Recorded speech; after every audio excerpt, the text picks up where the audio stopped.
Howdy, partners, and welcome to tonight's tale from the untamed frontiers of the American West.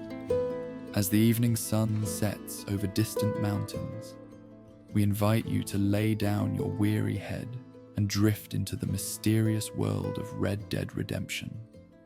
Each night, we'll share different tales from these wild lands, where outlaws and legends still roam free. And when our story ends, the gentle sounds of the frontier, crackling campfires, distant coyotes, rustling prairie grass, and the soft whisper of the wind will carry you into peaceful dreams beneath the star-filled western sky, with no advertisements to disturb your slumber. Now, saddle up, partner, and let's mosey on down to tonight's tale. The last embers of daylight faded behind the distant mountains as Thomas Blackwood guided his horse along the winding trail. The path snaked through shadowed valleys and rolling hills, leading him ever closer to Lonesome Ridge. At 36, Thomas had spent nearly 2 decades on the frontier, drifting from one territory to another, never quite finding a place to call home. His weathered face, framed by a neatly trimmed beard peppered with early grey, told the story of a man who had seen much of what the wild country had to offer. The creases around his eyes spoke of squinting against harsh sun and driving rain, while his hands, strong and calloused, bore the marks of a life lived by their skill. His horse, a sturdy chestnut mare he called Penny, had been his faithful companion for the past 5 years. She moved with sure-footed confidence even as the trail narrowed and began its gradual ascent toward the ridge. Thomas patted her neck appreciatively, feeling the warmth of her beneath his palm as the evening air grew cooler with the coming night. "Not much further, girl," he murmured, his voice low and gentle in the gathering darkness. "We'll make camp soon." The tales of Lonesome Ridge had reached Thomas 3 days earlier in the small settlement of Willow Creek. He had stopped there briefly to resupply and perhaps find temporary work, as was his custom when funds ran low. The general store had been quiet, just the proprietor and an elderly man seated near the pot-bellied stove, warming arthritic hands despite the mild spring weather. "In north?" the old man had asked, studying Thomas with roomy but perceptive eyes as he purchased coffee, bacon, and ammunition. "That's the plan," Thomas had replied, counting out coins on the worn counter. "Thought I might try my luck in the high country for a spell." The old man had nodded slowly, exchanging a glance with the store owner that carried unnamed significance. "You'll be passing near Lonesome Ridge then. Best make your camp elsewhere when night falls." Something in the man's tone, not fear exactly, but a solemn respect, had caught Thomas's attention more effectively than any dramatic warning might have. He had paused in his counting, raising an eyebrow in silent question. "There's a phantom haunts that ridge," the old man had continued, lowering his voice though they were alone in the store. "Been there longer than living memory, appears when the moon is full, singing a song so beautiful and sorrowful it can break a man's heart to hear it."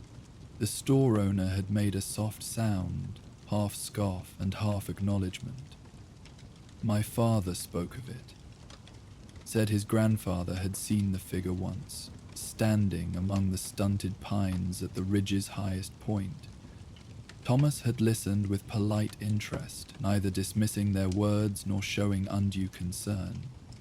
He had encountered many such local legends in his travels, some born of natural phenomena misunderstood, others serving as warnings to keep strangers away from hunting grounds or hidden resources, and occasionally, very occasionally, containing kernels of truth that defied easy explanation. "The full moon's tomorrow night," the old man had added, eyes fixed on Thomas with unexpected intensity. "If you find yourself near the ridge then, you'll hear it sure as I'm sitting here, that mournful song, drifting down from above, calling to something deep in a man's soul. "I'll bear that in mind," Thomas had replied with a respectful nod, gathering his purchases. "Any other local peculiarities a traveler should know about?" The old man had leaned back in his chair, seemingly satisfied that his warning had been properly received.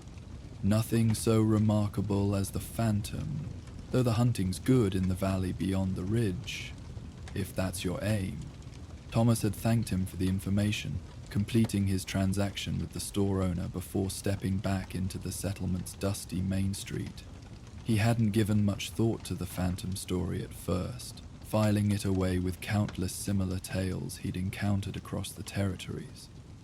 Yet as he traveled northward through the following days, he found the old man's words returning to him with increasing frequency, awakening a curiosity that surprised him with its persistence. Now, as darkness settled fully around him and the first stars appeared in the deepening blue of the eastern sky, Thomas found himself unusually aware of the date. The old man had been right. Tomorrow would bring the full moon. He had not intentionally timed his journey to coincide with this lunar phase, yet here he was, approaching Lonesome Ridge on the very night the phantom was said to appear. The trail widened slightly as it curved around a massive boulder, revealing a small plateau that offered a promising campsite. A cluster of juniper trees provided natural shelter, and a nearby spring gurgled softly, offering fresh water for both him and Penny. To the north, perhaps a mile distant, rose the darker silhouette of Lonesome Ridge itself, its jagged outline visible against the star-filled sky. Thomas dismounted with the fluid grace of a lifetime spent in the saddle, stretching briefly to ease muscles stiffened by the day's ride. He moved through the familiar routine of making camp with practiced efficiency, unsaddling Penny and rubbing her down, gathering wood for a small fire, spreading his bedroll in the shelter of the junipers. The ordinary tasks anchored him in the present moment, pushing thoughts of phantoms and mournful songs to the periphery of his consciousness. Yet, as he settled beside his modest fire, coffee brewing in the battered pot at its edge, Thomas found his gaze repeatedly drawn to the ridge looming in the distance. Something about its stark silhouette against the night sky stirred an unexpected response within him.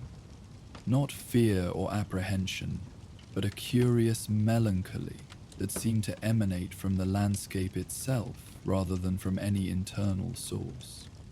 "Foolishness," he murmured to himself, pouring the steaming coffee into his tin cup.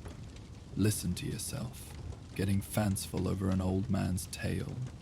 But as he sipped the strong, bitter brew and watched the flames dance before him, Thomas couldn't entirely dismiss the sensation. There was something about this place, something in the very air that suggested depths beyond the physical landscape. Histories embedded in stone and soil, memories preserved in the ancient trees that clung tenaciously to the ridge's harsh terrain. From his saddlebags, Thomas retrieved a worn volume of poetry, one of the few personal possessions he carried that served no practical purpose beyond the comfort it provided. The book had been a gift from the school teacher who had recognized something in the quiet, observant boy that his rough-handed father had missed. She had pressed it into his hands on his 15th birthday, just months before he left home for good, telling him that beauty could be found in unexpected places if one had eyes to see it. The pages fell open to a familiar section, verses about longing and loss that had always resonated with him for reasons he preferred not to examine too closely. In the flickering firelight, he read softly, the words merging with the night sounds around him, the crackling flames, the distant call of a coyote, the soft nickering of Penny as she settled nearby. Poetry and wilderness, seemingly disparate elements, yet somehow perfectly complementary in this moment of solitude beneath the vast star-filled sky. Sleep came slowly that night, despite his physical fatigue from the day's journey.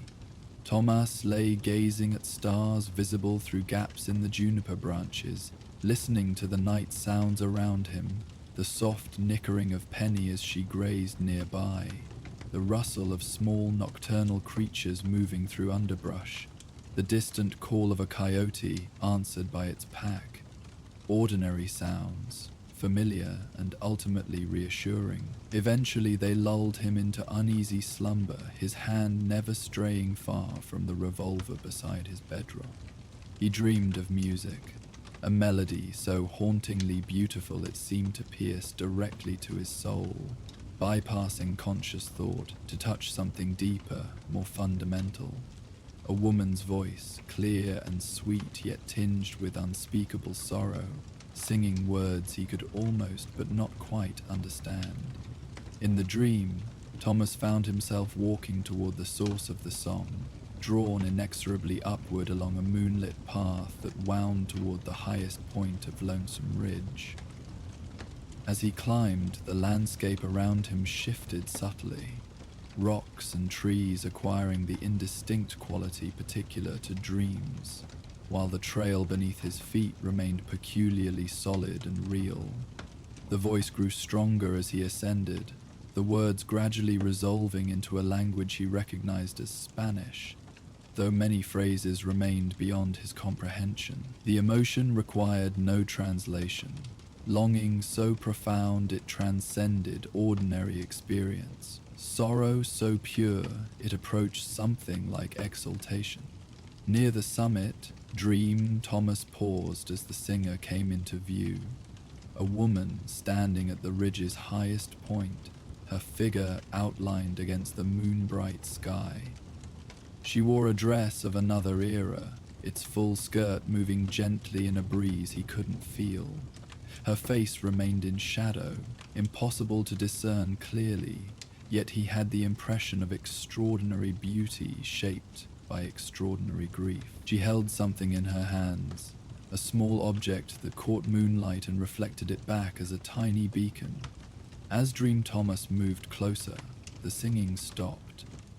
The woman turned toward him, her face suddenly, startlingly visible, eyes dark as midnight fixed on his, communicating across the remaining distance between them with an intensity that transcended words. Her lips parted as if to speak, and Thomas awoke with a gasp, heart pounding against his ribs. Dawn had barely begun to lighten the eastern sky, the world around him still wrapped in the hushed grey that precedes true sunrise. He sat up, running a hand over his face as the dream's vivid images began to fade, leaving behind only emotional residue, that curious mixture of beauty and profound sadness that had characterized the Phantom's legendary song. "Just a dream," he murmured, though the experience had carried a quality of reality that left him shaken. He could still almost hear the melody, could almost see the woman's face turning toward him in that final moment before waking. Something about her had seemed familiar, though he was certain he had never met anyone like the figure in his dream. The morning proceeded with mundane normalcy. Coffee made, breakfast of hardtack and jerky consumed without particular enjoyment but with practical efficiency. Camp broken down and packed away. Thomas had planned to continue northward, perhaps crossing Lonesome Ridge before midday to reach the valley beyond. Yet as he prepared to depart, he found himself hesitating, gaze drawn repeatedly to the ridge, now clearly visible in morning light. In daylight, Lonesome Ridge appeared less mysterious, its features exposed to casual examination, a high plateau of weathered granite dotted with stunted pines that had somehow found purchase in the thin, rocky soil.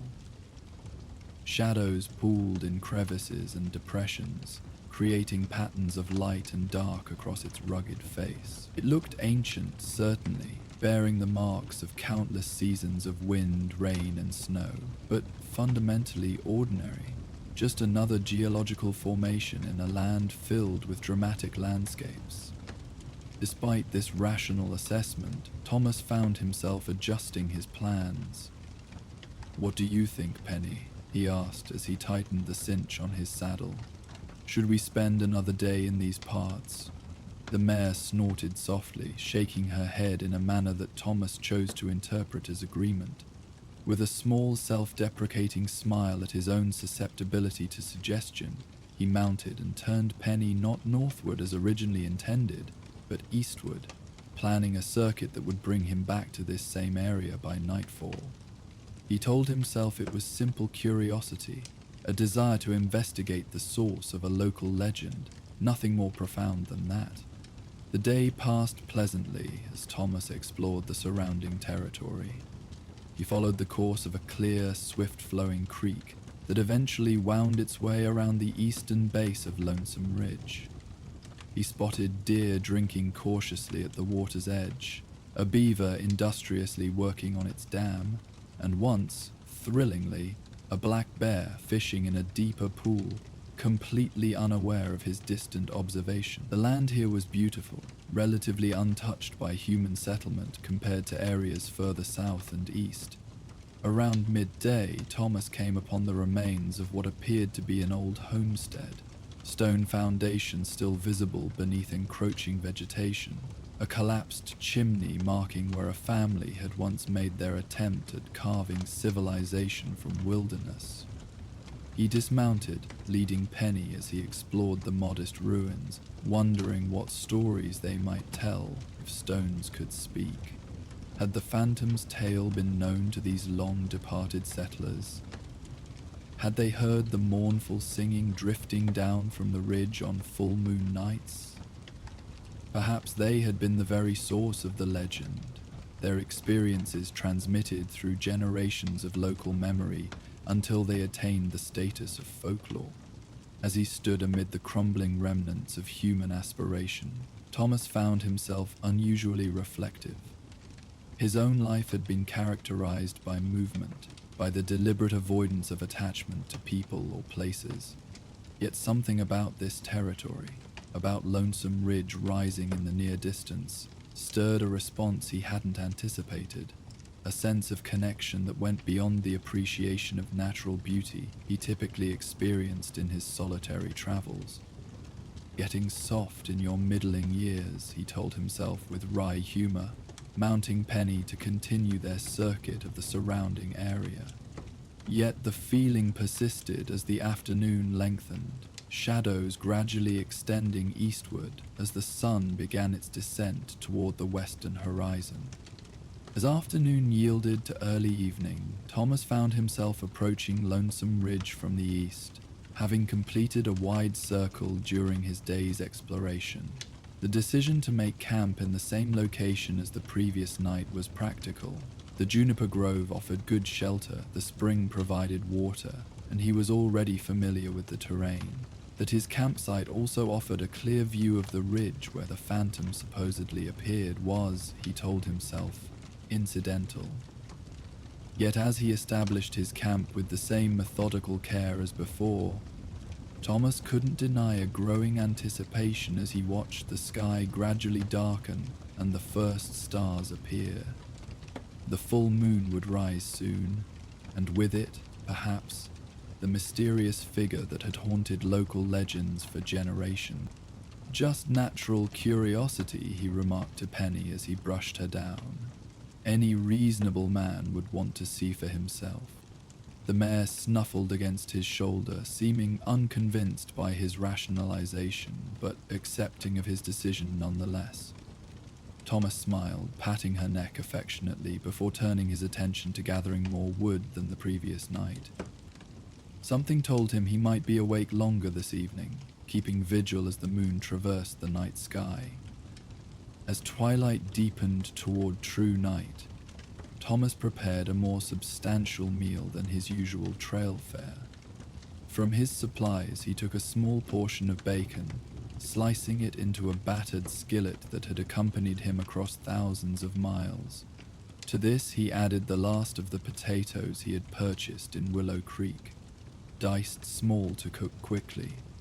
and half an onion that had survived the journey remarkably well. The simple meal filled the clearing with mouth-watering aroma, providing temporary distraction from his growing anticipation of moonrise. Darkness deepened as Thomas settled beside his fire, nursing a cup of coffee laced with a small measure of whiskey from the flask he carried for medicinal purposes.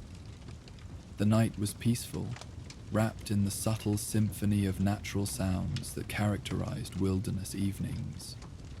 Crickets beginning their nightly chorus, the soft rustle of wind through juniper branches, the distant burble of the spring overflowing its stone basin.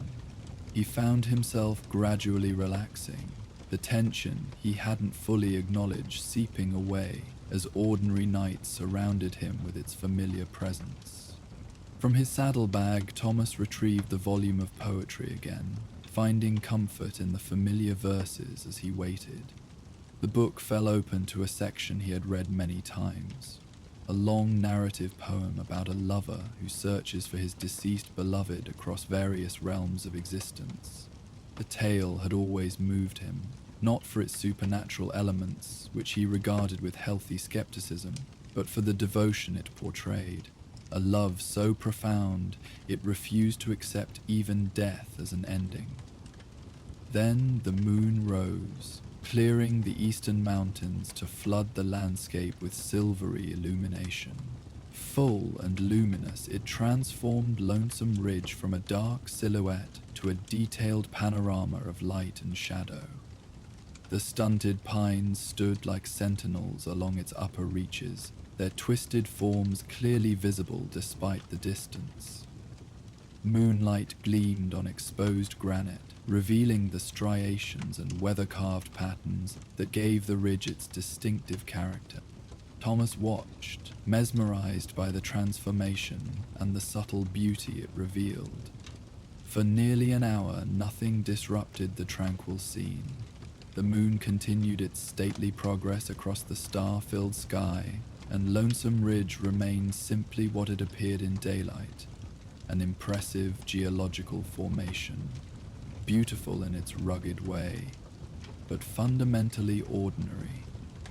Just as Thomas began to consider retiring to his bedroll, a whisper of sound reached him, so faint he might have imagined it, had he not been sitting in perfect stillness.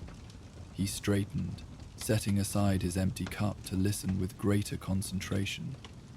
For several heartbeats, he heard nothing beyond the usual night sounds. Then it came again, clearer this time. A voice, distant but crystal clear in the night air, began to sing. The melody drifted down from the ridge's highest point, hauntingly beautiful and suffused with emotion so raw and profound it caught in Thomas's throat like a physical thing. The language was unfamiliar, perhaps Spanish, though unlike any dialect he had encountered in his travels through the borderlands. Yet despite the foreign words, the sentiment required no translation. This was a song of heartbreak, of loss so devastating it transcended ordinary grief to become something eternal. Thomas rose slowly to his feet, gaze fixed on the ridge where a figure had appeared, silhouetted against the moonlit sky. Even at this distance he could discern it was a woman, her dress or perhaps a cloak moving gently in a breeze he couldn't feel in the sheltered grove.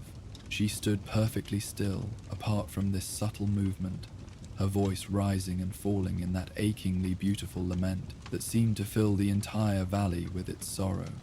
With a jolt that nearly staggered him, Thomas realized this was no mere local legend brought to life before him.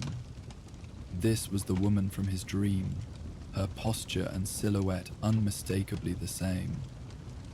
The song, too, matched what he had heard in sleep, though now it reached him with greater clarity, each crystalline note perfect despite the distance it traveled. For how long Thomas stood transfixed, he couldn't afterward say. The song wound its way through verses and chorus, each phrase building upon the last to create a narrative he felt rather than understood. He found himself unexpectedly moved, his eyes growing damp as the melody touched something deep within him. Memories of his own losses, perhaps, or simply empathy for the profound grief expressed in those haunting tones. Then, as the final notes faded into the night, the figure raised one arm in what might have been a gesture of farewell or benediction. A moment later, she simply vanished. One instant she was clearly visible on the ridge's highest point. The next, only empty air remained where she had stood. Thomas exhaled slowly, becoming aware he had been holding his breath. He sank back down beside his fire, which had burned low during his trance-like observation of the mysterious singer. The rational part of his mind immediately began suggesting explanations. A trick of moonlight and shadow, perhaps, combined with sound carrying unusually well in the night air. Some local woman who periodically visited the ridge to sing, unaware her private ritual had spawned generations of legend. Yet these explanations felt hollow against what he had witnessed. The woman's sudden disappearance, the otherworldly quality of her voice, the emotion that had reached across the distance to touch him so powerfully. These suggested something beyond ordinary explanation. For perhaps the first time in his adult life, Thomas found himself considering the possibility that some stories contained more truth than fiction, that some experiences defied rational understanding. Most disturbing of all was the connection to his dream of the previous night. He had heard the phantom's song in sleep before hearing it in waking life, had seen the figure atop the ridge before moonrise had actually revealed her. The implications unsettled him deeply, suggesting either remarkable coincidence or something more inexplicable. A connection across boundaries he had always considered absolute. From the darkness beyond the firelight, Penny nickered softly, as if sensing his disquiet. Thomas stirred himself, adding wood to the dying flames, more from desire for the comfort of ordinary action than from actual need. The simple task helped ground him, diminishing slightly the sense of having stepped beyond familiar reality into something less defined, less predictable. Sleep eluded him that night, his thoughts circling repeatedly back to the figure on the ridge and her heart-rending song. As he lay gazing at stars visible through juniper branches, Thomas made a decision that surprised even himself. Tomorrow, instead of continuing his journey northward as planned, he would climb Lonesome Ridge. He would stand where the phantom had stood, perhaps find some clue to her identity or the story behind her mournful vigil. A simple curiosity, he murmured to himself as dawn finally lightened the eastern sky. Nothing more than that. Yet deep within, Thomas recognized the inadequacy of this explanation. Something about the phantom's song had awakened a response in him that transcended ordinary interest. A pull that felt almost like recognition, though he was certain he had never heard that melody before last night. Whatever drew him toward Lonesome Ridge went deeper than mere curiosity about a local legend. Morning brought practical challenges that temporarily pushed metaphysical questions to the background. The climb would be demanding, requiring preparation if he meant to reach the ridge's highest point and return before nightfall. Thomas spent the early hours organizing his gear, filling his canteen at the spring, and calculating the best route up the rugged terrain, based on what he could observe from below. "Stay here and rest, girl," he told Penny as he secured her with a long lead that would allow grazing while preventing wandering. "I'll be back before dark." The mare nickered softly, seeming to accept this plan without particular concern. Thomas checked his revolver from habit, though he anticipated no danger beyond the ordinary hazards of rough terrain. With a final reassuring pat for Penny, he set off toward the base of Lonesome Ridge, following the creek that wound around its eastern flank. As he walked, Thomas found himself recalling fragments of the phantom's song, the melody persisting in his memory with unusual clarity. He hummed softly as he navigated the increasingly rough terrain, the haunting tune somehow appropriate to the stark beauty of the landscape around him. There was melancholy in the music, certainly, yet also a curious kind of peace, acceptance of sorrow rather than resistance to it, recognition of loss as the inevitable counterpart to love. The approach proved easier than anticipated, a game trail providing relatively clear passage through the scrub that surrounded the ridge's lower slopes. Thomas moved at a steady pace, pausing occasionally to survey his progress and adjust his route. The morning remained pleasantly cool, though he knew the exposure of the higher elevations would bring greater temperature extremes as the day progressed. As he gained elevation, the vegetation changed subtly, fewer flowering plants, more drought-resistant shrubs clinging tenaciously to rocky soil. The stunted pines became more prevalent, their twisted forms testifying to lives spent resisting harsh winds and minimal nourishment. Thomas admired their resilience, these survivors that had adapted to conditions that would defeat less determined life forms. An hour into his climb, Thomas paused, turning to look back the way he had come. His campsite was visible as a tiny clearing amid the juniper grove, Penny a small dark shape grazing peacefully nearby. Beyond, the territory stretched toward the distant horizon, rolling hills alternating with flatter expanses, all colored in the muted greens and browns of early summer in this arid region. The vista reminded him why he had chosen this life of solitary wandering. Moments like this, standing between earth and sky, witnessing beauty few human eyes would ever see.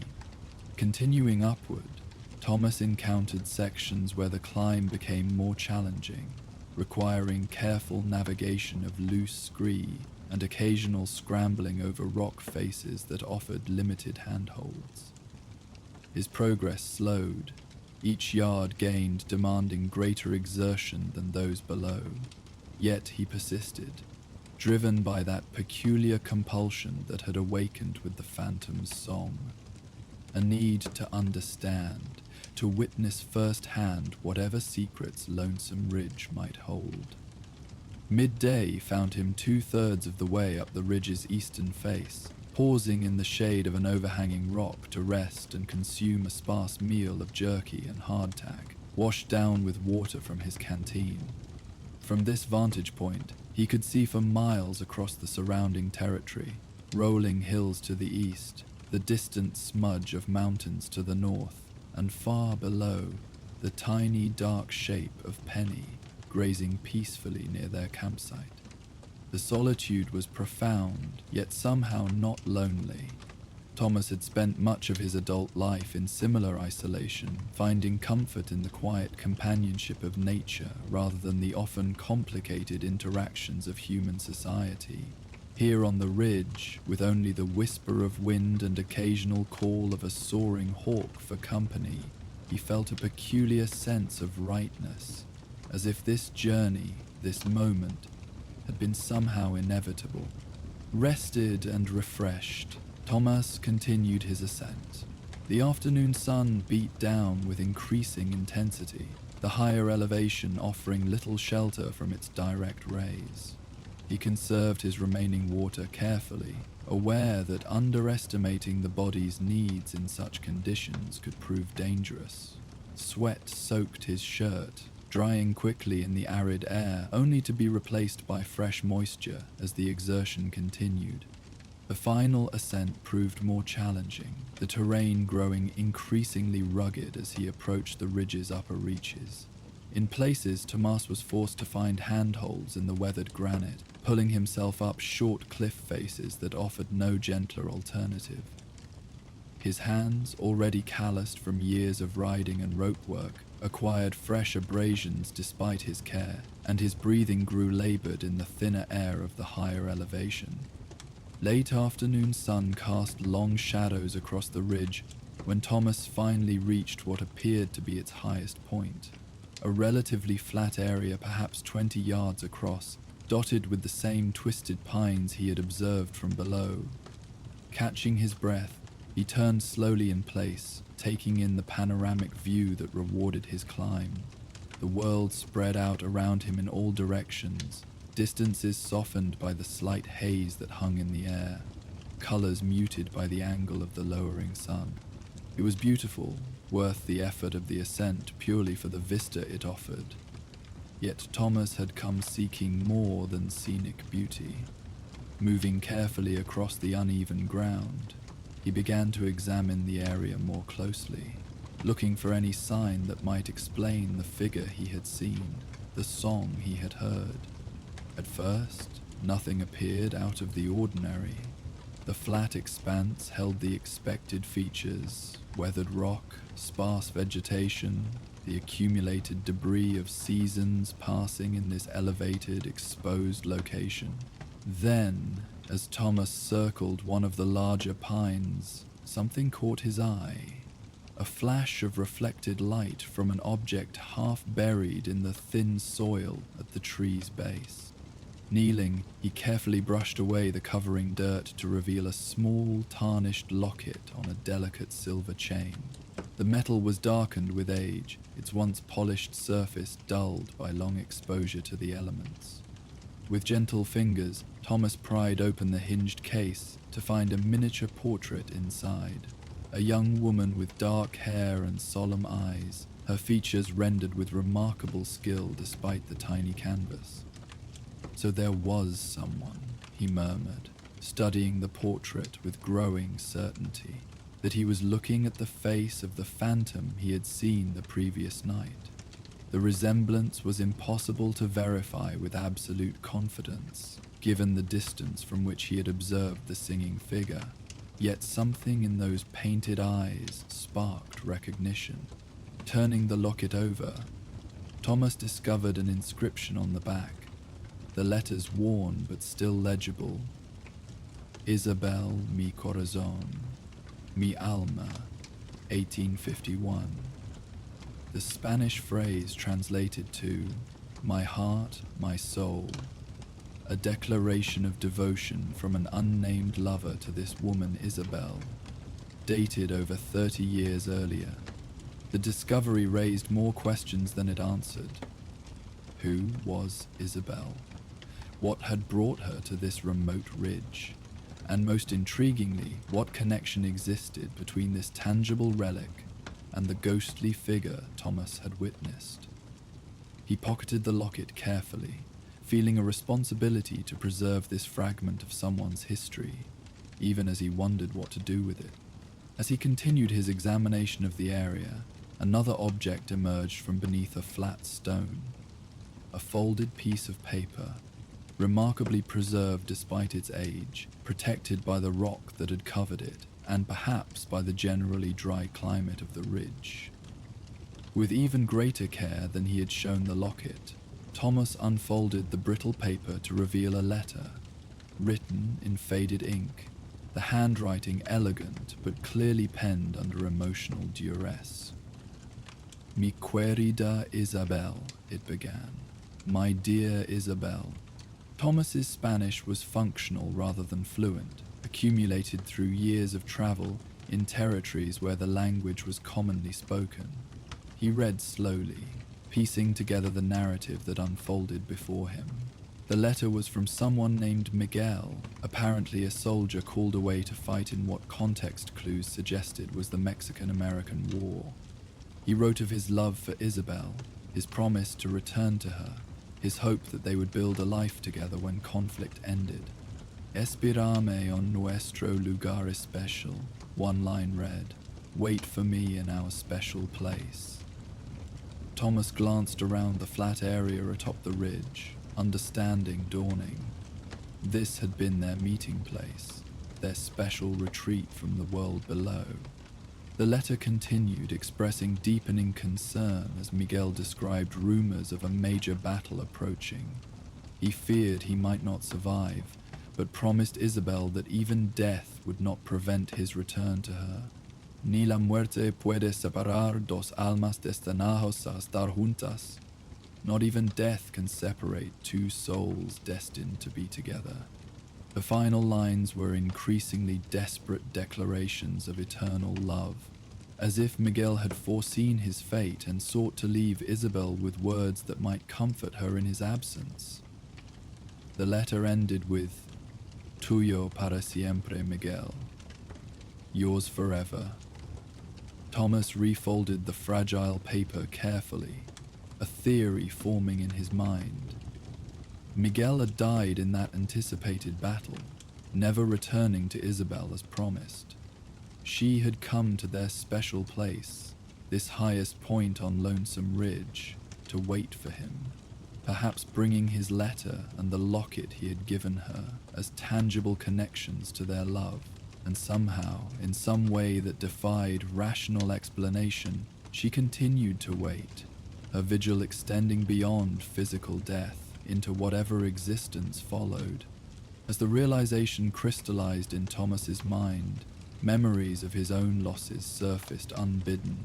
The family connections severed when he left home as a youth, the brief relationships abandoned as his wandering nature reasserted itself, the gradual disconnection from human community that characterized his adult years.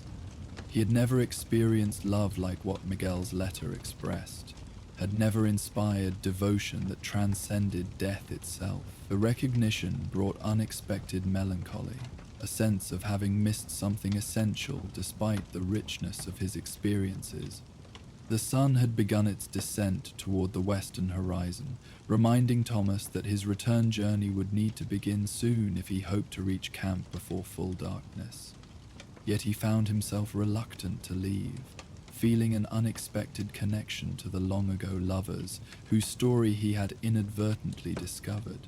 He returned the letter to its protected place beneath the flat stone, but kept the locket, intending to clean it properly at his camp. As he prepared to depart, Thomas experienced a sudden chill that had nothing to do with the cooling air of approaching evening. A presence seemed to fill the space around him, invisible yet undeniably real.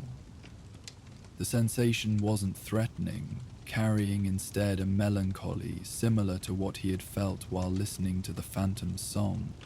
"Isabel," he said quietly, feeling slightly foolish, yet compelled to acknowledge what he sensed. "I found your locket, and Miguel's letter." No visible response manifested, yet the quality of the silence changed subtly, as if the presence had drawn closer, attending to his words. "I'm sorry," Thomas continued, uncertain what comfort he could offer a spirit that had maintained its lonely vigil for decades, yet feeling an obligation to try. "Miguel wanted to return to you. He loved you, until the end." The air around him stirred, though no wind disturbed the twisted pines. A scent reached him, incongruous in this harsh environment, the faint fragrance of roses, delicate and sweet. Then, just at the edge of audibility, what might have been a whispered "Gracias" brushed past his ear. Thomas stood motionless, waiting for further manifestation, but the presence gradually faded, taking with it the rose scent and that peculiar quality of attentive silence. Eventually, only the ordinary solitude of the ridge remained, the late afternoon sun casting his shadow long across weathered granite. The descent proved more challenging than the climb, loose soil and rock creating treacherous footing in many sections. Thomas proceeded cautiously, aware that injury in this isolated location could prove life-threatening despite his relative proximity to camp. As he worked his way down the ridge's eastern face, his thoughts remained occupied with Isabel and Miguel's story and the extraordinary experience atop the ridge. The revelation had affected him more deeply than he had anticipated, causing him to reflect on his own life choices with unexpected intensity. He had always valued freedom above all else, had justified his solitary existence as the natural expression of an independent spirit. Yet now, contemplating a love powerful enough to transcend death itself. Thomas found himself questioning whether what he had considered freedom might actually be a form of avoidance, fear of the vulnerability that deep connection necessarily entailed. Such thoughts accompanied him as he navigated the difficult terrain, providing distraction from the physical demands of the descent, but also causing him to occasionally miss secure footing. At one particularly treacherous section, his attention wandered momentarily to Isabel's phantom, and the song that had drawn him to this place. His boots slipped on loose shale, sending him sliding several yards down a steep incline before he managed to arrest his fall by grabbing a stunted juniper that somehow maintained tenuous purchase in the rocky soil. Heart pounding from the close call, Thomas forced himself to refocus on the immediate task, pushing philosophical reflections aside until he reached safer ground. The remainder of the descent demanded his complete attention, the angle of the sun creating deceptive shadows that complicated route finding and judgments of distance. Twilight was gathering by the time he reached level ground, the first stars appearing in the deepening blue of the eastern sky. Thomas made his way along the creek toward his campsite, gratified to see Penny still grazing peacefully where he had left her. The familiar routine of evening camp, refreshing the fire, preparing a simple meal, tending to Penny's needs, provided welcome structure after a day of unusual discoveries and experiences. As he worked, Thomas found himself unexpectedly humming fragments of Isabel's song, the melody embedded in his memory despite having heard it only once. The tune carried the same melancholy beauty that had characterized the Phantom's performance, yet somehow the sorrow felt different now that he understood its source. Not generalized grief, but specific loss, the separation of two souls who had promised each other eternity. Later, as he sat beside his fire with coffee laced liberally with whiskey, Thomas removed the tarnished locket from his pocket. Using a corner of his bandana dampened with water, he gently cleaned the silver surface, revealing delicate engraving previously obscured by decades of tarnish. The portrait within remained remarkably preserved, protected by the closed case from the worst effects of time and elements. In the flickering firelight, Isabel's painted eyes seemed to gaze at him with quiet gratitude. Thomas found himself speaking aloud, though no human ear could hear him in this isolated location. "I don't know if you're still here," he said quietly, holding the locket in his calloused palm. "But if you are, I want you to know I understand waiting for someone.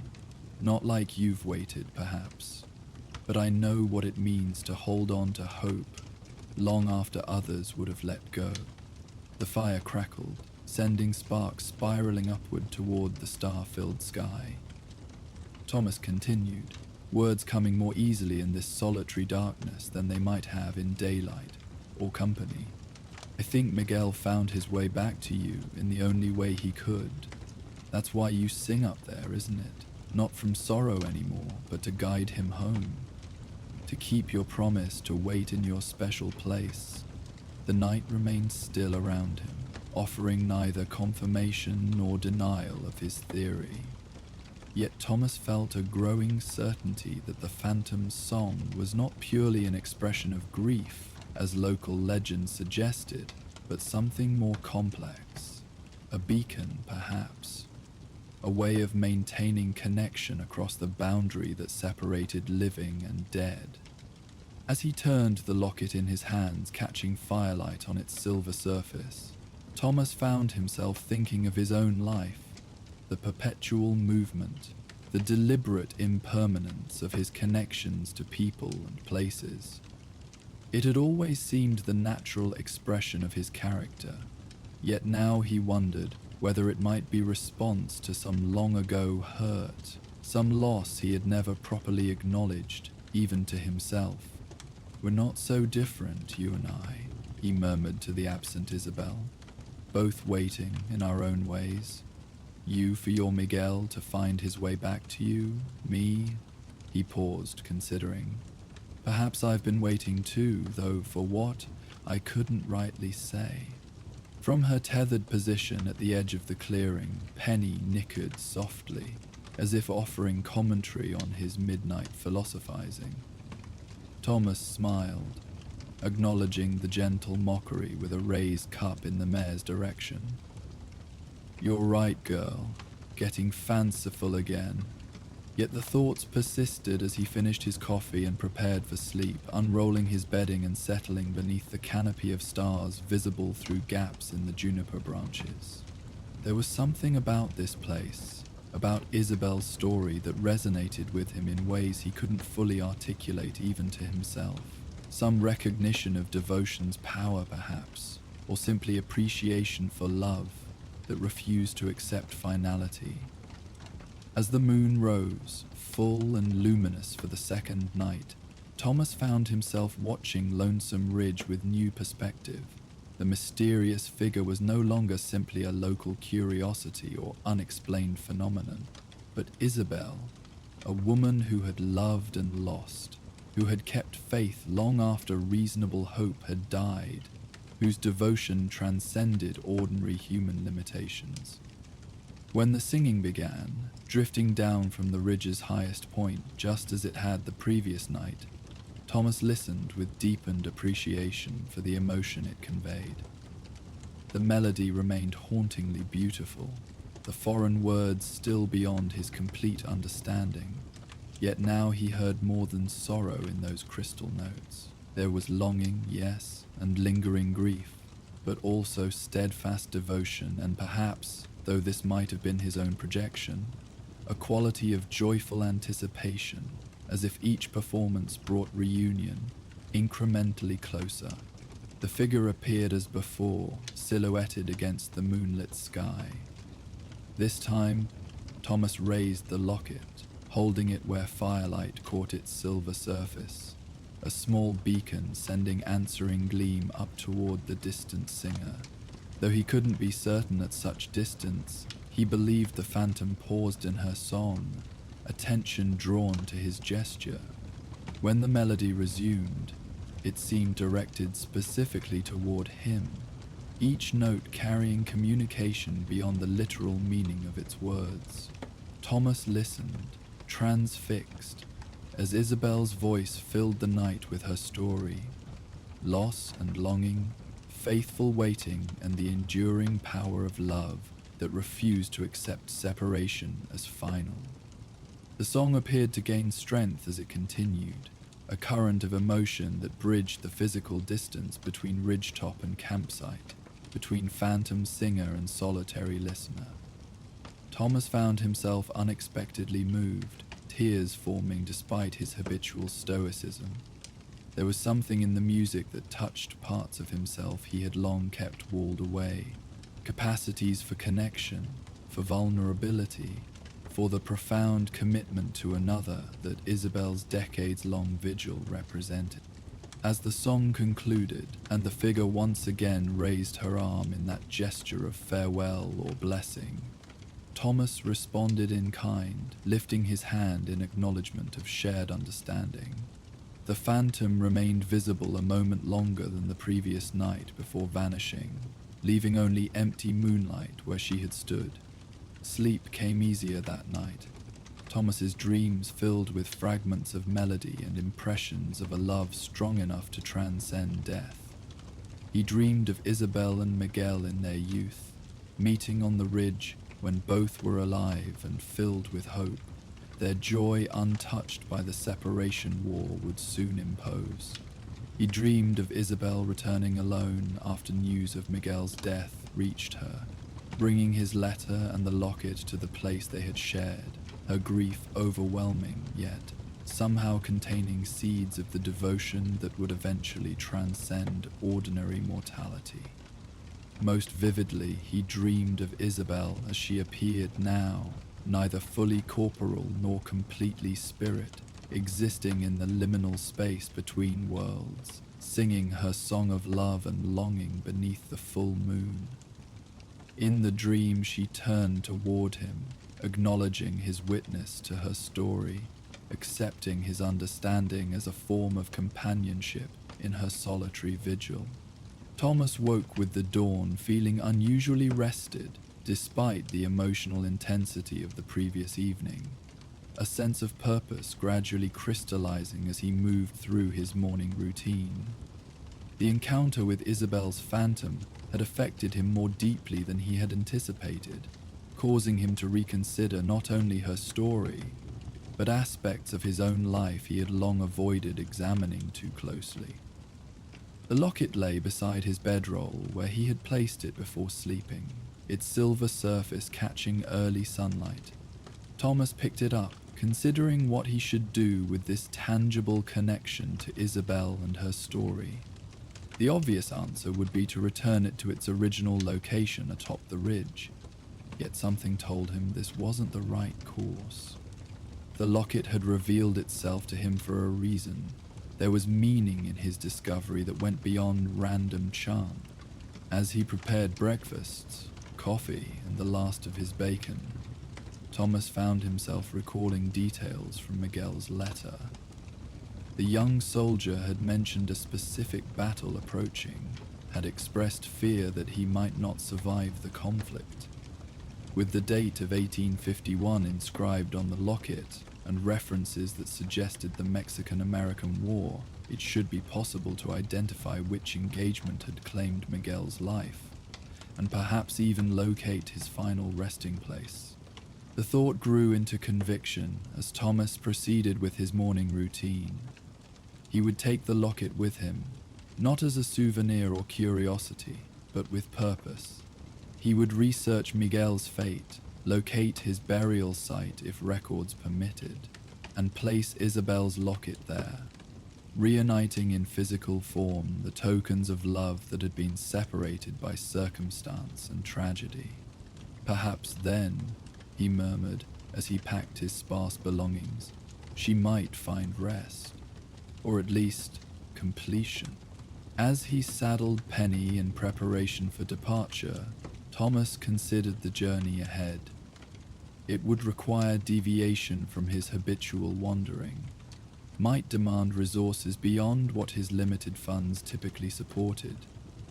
Yet the compulsion to follow this course felt surprisingly strong, as if the phantom's song had awakened something within him that could not return to dormancy without action. "What do you think, Penny?" he asked as he secured his gear behind the saddle. "Fancy a journey to wherever Miguel rests?" The mare snorted softly, seeming neither enthused nor opposed to this change in plans. Thomas smiled, patting her neck affectionately. "I'll take that as agreement then." Before departing, Thomas stood facing Lonesome Ridge, now clearly visible in morning light. He removed his hat in a gesture of respect, addressing the phantom he could no longer see, but whose presence he still somehow felt across the distance. "I'll find him for you," he promised quietly, "and when I do, I'll bring your locket to him. Maybe then you can both rest." No visible response came from the silent ridge, yet Thomas experienced that same subtle change in the quality of the air, a sense of attentive presence, of acknowledgement without words. The faint scent of roses reached him briefly, incongruous in the juniper grove, yet undeniably real, then faded as quickly as it had appeared. With a final nod toward Lonesome Ridge, Thomas mounted Penny and turned her southward, leaving behind the site of extraordinary experiences with a new purpose guiding his customary wandering. The locket rested securely in his inner pocket, close to his heart, as it had once been close to Isabel's. As he rode away, Thomas found himself softly humming fragments of melody he recalled from the phantom's song. The tune had embedded itself in his memory, haunting in its beauty, yet somehow comforting in its devotion. It would stay with him, he suspected, through whatever journey lay ahead. a reminder that some connections remained unbroken by time, distance, or even death itself. His path would lead first to the nearest substantial settlement with military records, perhaps the territorial capital, or one of the larger towns where records of the Mexican-American War might be preserved. From there, he would follow whatever trail emerged, tracking Miguel's history through documents and testimonies, until he located the final resting place of Isabel's beloved. It would not be simple, nor likely brief. Records from that conflict remained scattered, particularly for Mexican soldiers, if that had been Miguel's allegiance. The search might require resources beyond what Thomas currently possessed, perhaps necessitating temporary employment or other accommodations to his typically unstructured existence. Yet the commitment felt right, a worthy purpose to which he could devote himself after years of purposeless wandering. And perhaps, Thomas reflected as Penny carried him steadily southward, this unexpected mission offered something he hadn't realized he needed: connection to something beyond himself, engagement with a story larger than his own solitary narrative. Isabel's phantom had shared her tale of love and loss, had revealed vulnerability across the boundaries that typically separated living from dead, past from present. In accepting responsibility for her locket, Thomas acknowledged a reciprocal sharing, a willingness to temporarily set aside his habitual detachment. The landscape opened before him, miles of territory to cross before reaching his first destination. Thomas settled into the familiar rhythm of travel, Penny's steady gait carrying them through morning shadows towards sun-brightened hills ahead.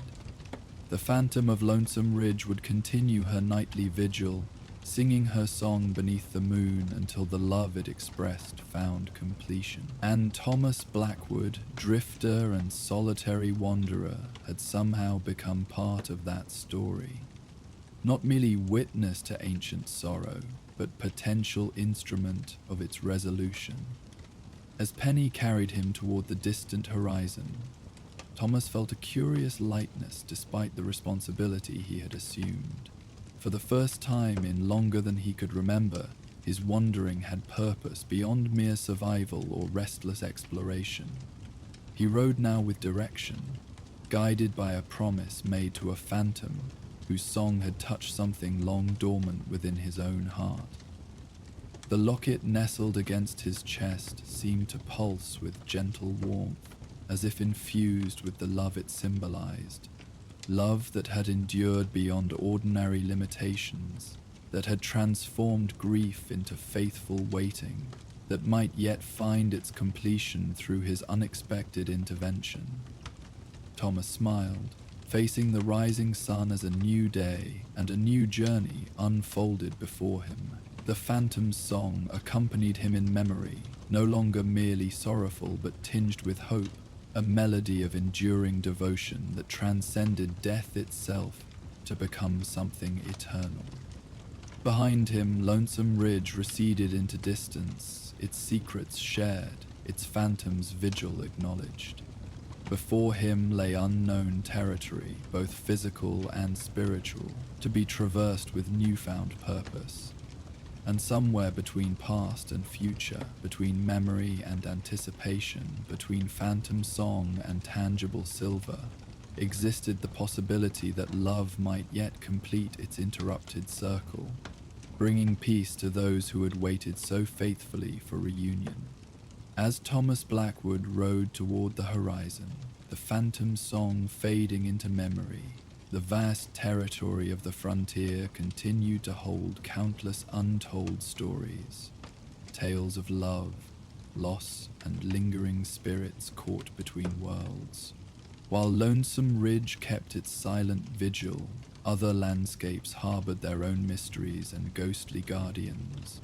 Many miles to the east, where jagged mountains give way to gentler valleys filled with juniper trees, another tale unfolded beneath the star-filled skies. This is the story of the Starlight Widow of Juniper Hollow, The last light of day slipped behind the jagged peaks as Elijah Morgan guided his horse down the winding trail into Juniper Hollow. The tired, sorrel mare stepped carefully over loose stones, her ears flicking back occasionally to catch her rider's quiet words of encouragement. At 46, Elijah had the weathered look of a man who had spent most of his life beneath open skies, his face lined from years of squinting against harsh sun and bitter wind. The silver threading through his dark beard caught the fading light as he surveyed the valley spreading out below. Juniper Hollow lay nestled between the imposing walls of Redemption Canyon, a place mostly untouched by the rapid changes sweeping across the frontier. The hollow earned its name from the twisted juniper trees that dotted its landscape, their gnarled forms standing sentinel over the valley floor like ancient guardians frozen in time.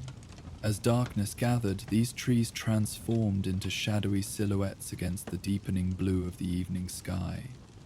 Elijah had been riding for nearly 2 weeks, putting distance between himself and memories too painful to confront directly. The telegram folded in his breast pocket had brought news that severed his last ties to the life he once knew. He hadn't planned on stopping in Juniper Hollow, hadn't planned much of anything beyond the simple act of continuing forward, one day following another without particular purpose or destination. "Whoa, girl," he murmured, drawing rein as they reached a small plateau that offered a natural overlook of the hollow. "Let's rest here a spell." Dismounting with practiced ease that belied the stiffness in his joints, Elijah loosened the mare's cinch and led her to a patch of grass. As she grazed contentedly, he settled on a flat boulder and watched night claim the landscape. Above him, stars emerged one by one, then in clusters and constellations, until the sky became a vast canvas of light. The Milky Way stretched from horizon to horizon, a luminous river flowing through the heaven. The beauty struck him with unexpected force, not the kind that demanded acknowledgement, but the quiet sort that slipped past defenses when a man was too tired to maintain them. Something about this valley, with its ancient junipers and star-washed slopes, spoke of permanence beyond human concerns. These trees had stood witness to countless sorrows and joys, yet remained. These stars had shone down on generations of lives, their light reaching across impossible distances and time. As full darkness settled over the hollow, Elijah noticed a peculiar stillness. The usual night sounds, insects, distant coyotes, the rustle of small creatures in underbrush, seemed momentarily suspended, as if the valley itself held its breath in anticipation. Then, at the far end of the hollow where the canyon narrowed, a soft glow appeared, so faint at first that Elijah questioned whether it might be a trick of starlight on tired eyes. But the glow brightened, revealing a solitary figure moving with unhurried grace along the ridge. Even from this distance, Elijah could discern the outline of a woman, her form seeming to collect and reflect the starlight around her. She walked with measured steps, pausing occasionally to gaze up at the night sky, as if searching for something among the constellations. Elijah remained motionless, sensing that he witnessed something not meant for casual observation.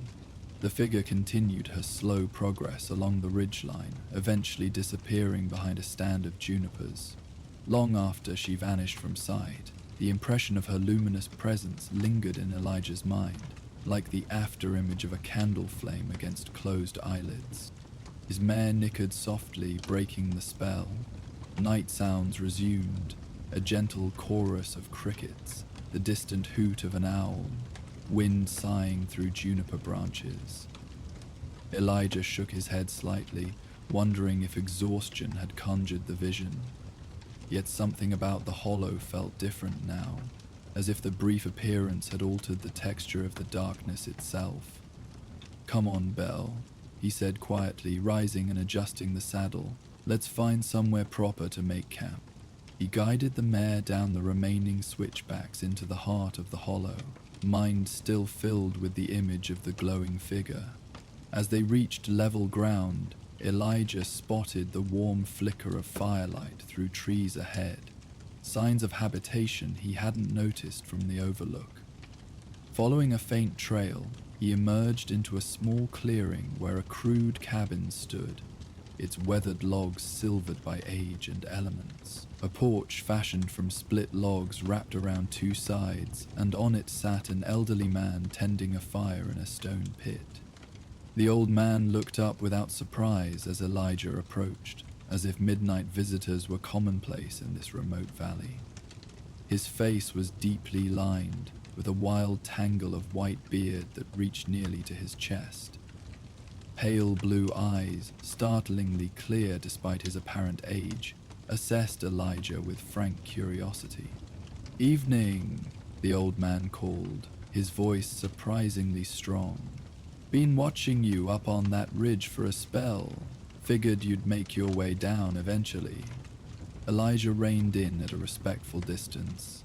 "Hope I'm not intruding, looking for a place to camp for the night." The old man gestured toward a flat area beside the cabin. "Ground's soft enough there. Got coffee if you want it." "Obliged," Elijah replied, recognizing the offer for what it was. Neither effusive welcome nor mere politeness, but the simple acknowledgement that shared coffee created temporary community between strangers in wild places. He dismounted and tended to Belle's needs before accepting the tin cup extended by his host. The coffee was strong and bitter, with an unfamiliar herbal note that wasn't unpleasant. Settling on a rough-hewn stump that clearly served as a spare seat, Elijah nodded his thanks. "Name's Elijah Morgan," he offered after taking a sip. "Folks hereabouts call me Old Jasper," the man replied, stoking the fire with a gnarled branch. "Though old wasn't part of it when I first came to these parts." Elijah nodded, respecting the economy of introduction. Some men carried their stories close, offering only fragments when and if relationship warranted greater sharing.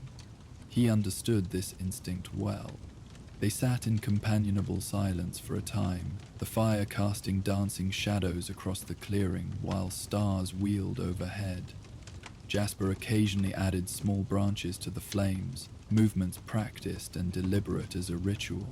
Elijah found himself relaxing incrementally, the tension of long days in the saddle easing from his shoulders.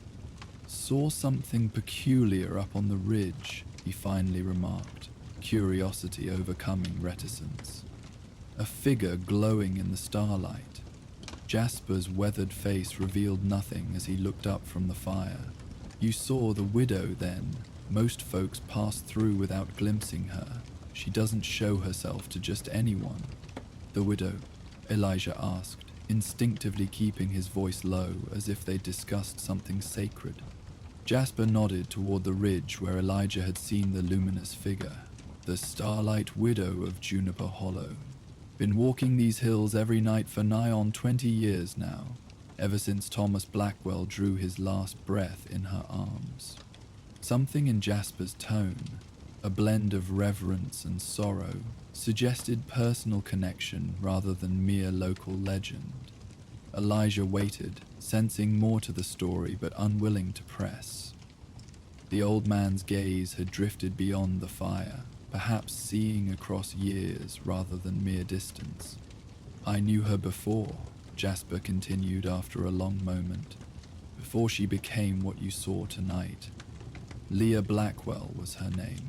Still is, I suppose, though few remember her as she was. Came out here with Thomas in '49, when those hills were unclaimed and wild. They built the first cabin in this hollow, about a mile upstream from here." Jasper paused to pour more coffee into their cups, the simple action seeming to bridge past and present. They were different, those two. Most who came west were running from something or chasing dreams that had never bear fruit. But Thomas and Leah, they just wanted a place where life could unfold on its own terms. He'd sketched the valley and stars in charcoal on whatever paper they could spare. She knew every plant that grew in these hills, what would heal and what would harm. As Jasper spoke, night deepened around them. The fire crackled softly, casting the old man's face in alternating light and shadow that lent his words additional weight. Elijah found himself leaning forward slightly, drawn into the story despite himself. Thomas took ill in the winter of 58, Jasper continued. Started with a cough that wouldn't heal, then worsened until he could scarcely rise from bed. Leah tried everything she knew, poultices, teas, steam treatments, rode through snowstorms to bring medicine from the settlement. Nothing helped. The old man fell silent for a moment, eyes reflecting firelight. I was there the night he died.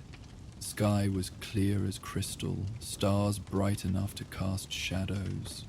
Thomas asked to be carried outside so he could see the heavens one last time. His breathing was harsh, but his mind remained clear. He looked up at those stars, then at Leah, and said something I never forgot. Jasper's voice softened, taking on an almost reverential quality. I'll be up there, watching over you, he told her. When you look at the stars, you'll be looking at me. A log shifted in the fire, sending a shower of sparks spiraling upward into the darkness. Both men watched them fade against the star-filled backdrop, ephemeral lights against eternal ones. Vast, peaceful, holding her hand, eyes fixed on the Milky Way, Jasper concluded. And she changed after that night. The grief didn't break her, she was too strong for that, but it transformed her, like fire transforms iron. Elijah nodded, understanding something of transformation through loss. And she became what I saw tonight, the glowing figure? Not immediately, Jasper replied, reaching for a worn leather pouch beside him. First year she just walked the ridge every night, talking to the stars, like Thomas could hear her, telling him about her day, the changing seasons, asking him questions and waiting as if answers might come. He tamped tobacco into a curved pipe with methodical care. Second year, people started noticing something different. Said starlight seemed to gather around her, like water pooling in a depression. By the 5th year, she glowed like you saw tonight, collecting light from above and reflecting it back, a kind of conversation with the heavens. Striking a match, Jasper lit his pipe and drew deeply, releasing fragrant smoke that mingled with wood smoke from the fire. Some folk feared her then, called her witch or worse, but those who knew her understood. She found a way to maintain connection with what she'd lost, to keep loving beyond death's boundary. The explanation, offered without embellishment or mystical flourish, carried conviction born of long observation. Elijah considered it against the evidence of his own eyes, finding no simple resolution yet feeling no urgent need for one. The frontier held more mysteries than mankind had yet catalogued, let alone explained. Do you speak with her? Elijah asked, genuinely curious. After all this time, Jasper's weathered face softened slightly. Sometimes she stops here on her way to the ridge. Doesn't speak much, words aren't important to her journey anymore, but she'll accept a cup of tea, listen to local news. She remembers who she was, carries that alongside what she's become. The old man tapped ash from his pipe against a stone. Ravens come before she appears. 7 of them, always. They settle in the junipers along her path, silent as shadows. Some say they guide her, others that they guard her. They've been part of her journey from the beginning. Almost as if summoned by mention, a raven's deep call sounded from somewhere in the darkness beyond their fire. Elijah felt a slight prickle along his spine, Not fear exactly, but awareness of mysteries beyond ordinary comprehension. Jasper seemed unsurprised, merely nodding as if the bird had offered expected confirmation. "They know when they're discussed," he remarked mildly. "Smartest creatures in these hills, except perhaps for Leah herself." The conversation lapsed into comfortable silence after that, each man absorbed in private thoughts while the fire gradually diminished to glowing coals. Elijah found himself oddly at peace, despite the strangeness of the tale and his own recent grief. Something about the hollow with its ancient junipers and star-washed slopes offered perspective that made personal sorrow seem both acknowledged and appropriately sized. "You're welcome to that patch of ground we discussed," Jasper eventually said, rising with the careful movements of age. "I'll be turning in. Help yourself to more coffee if you want it." Elijah thanked him and set about making his simple camp, while the old man disappeared into the cabin. The night had grown cool, but not uncomfortably so, the kind of gentle autumn chill that made bedrolls and blankets welcome without being essential. As he prepared for sleep, Elijah found his gaze repeatedly drawn upward to the star-filled sky, wondering about the connections between earth and heaven that most people never paused to consider. Sleep came easily after weeks of hard travel, yet his dreams were unusually vivid, filled with stars that spoke in hushed voices and ravens that flew patterns that almost formed words. He woke once in the deepest part of night, momentarily disoriented until the familiar constellations overhead grounded him. In that brief interval between sleep and full wakefulness, he could have sworn the stars pulsed with gentle light, like distant heartbeats marking time in the cosmos. Morning arrived with pearlescent light filtering through juniper branches and the smell of coffee drifting from Jasper's cabin. Elijah rose, muscles protesting slightly after weeks in the saddle, and attended to Belle before approaching the porch, where the old man sat exactly as he had the previous evening. It seemed entirely possible that Jasper had remained there throughout the night, a fixture of the hollow as permanent as the ancient trees. "Sleep well?" the old man inquired, offering a steaming cup without preamble. "Well enough," Elijah replied, accepting the coffee gratefully. "Unusual dreams." Jasper nodded as if this was expected. Hollow affects people that way. Some say it's the junipers. Old growth has its own medicine. Others think it's what Leah stirred up with her nightly walks. Place gets thin sometimes between what is and what might be.